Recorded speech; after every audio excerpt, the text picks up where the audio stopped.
This is our 2024 Subaru WRX VBTR. This car barely has 5,000 miles in it, and guess what? We're having problems already.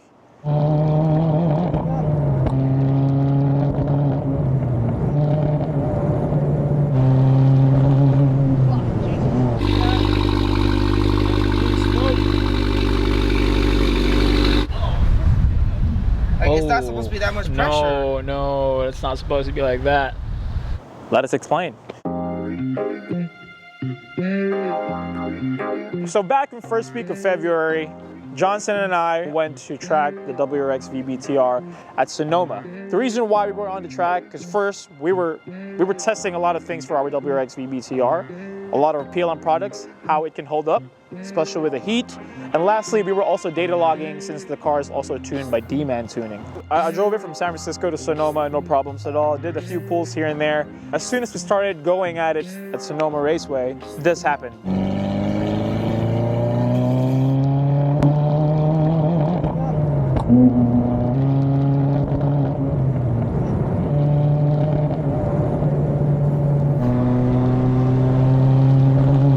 As you guys can see in the video, we were having misfire problems. Now, Johnson and I were really like, what's going on? Like, we've never had this problem before. Now, moving forward to the second session. So, you know what? We wanted to go ahead and push it a little bit more and figure out how we could actually pass 4,000 RPM with no misfires. Eventually, Johnson figured it out. So in order for us to go redline, since redline was the goal for us for this car, we had to step on the gas for a bit, or as you guys want to call it, we had to do quarter throttle. If you want to do half throttle or like full throttle, then the car will definitely have the misfire problem again. So we figured that out.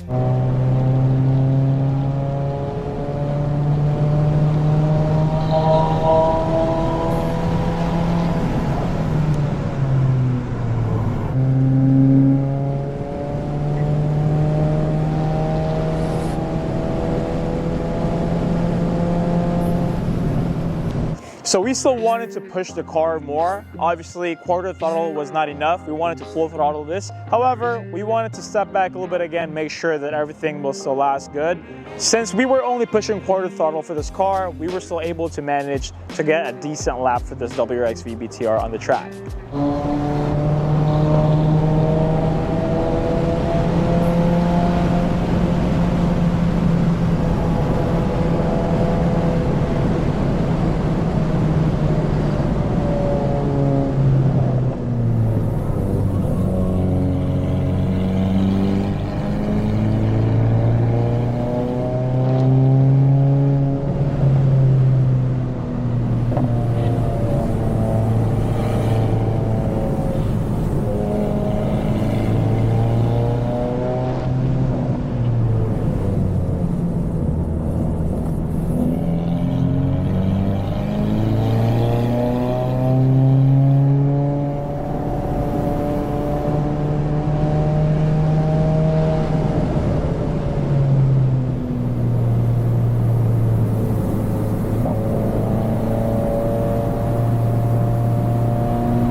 first and second session, we couldn't go forward more than 4,000 RPM. Now for the last session, it's already misfiring at 3,700 to 3,800 RPM.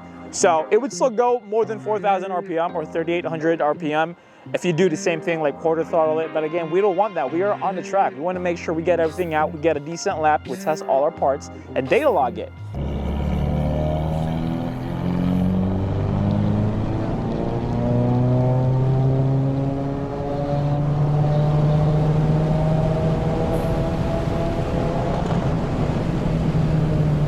So originally we wanted to do more than 3 sessions, but unfortunately with all the problems that it was currently having, we wanted to make sure we play it safe. So we rather drive it home safely than having it getting towed. We data logged this car. We sent our data logs to our tuner, which is D-Man Tuning or Felix Performance. Figured out that the tune was completely fine, nothing wrong with it. We told him about the problems as well. He did say it could be the O2 sensor. So one of our subscribers or followers on social media reached out to us, told us that they were also having the same problem with their WRX VB. Now, they mentioned that they fixed this problem by just fixing the O2 sensor, replacing the O2 sensor. Now, we are also gonna address that. We are going to do the same thing now. So whoever you are, individual follower, subscriber, thank you so much. So hopefully that fixes the problem because we definitely want this car to be on the road again. In addition to that, we are also going to add a lot of PLM products for the WRX VB platform. We have our front mount intercooler, we have another intake, we also have the chassis bracing, and we have another retune scheduled for this WRX VB TR. Now with these parts on the car and the tune, this will help us get back into the progress of hitting 500 horsepower in our WRX VB TR. So what are you guys waiting for? Smash the like button down below and also subscribe for more WRX VB TR content here at PLM. See you guys in the next video.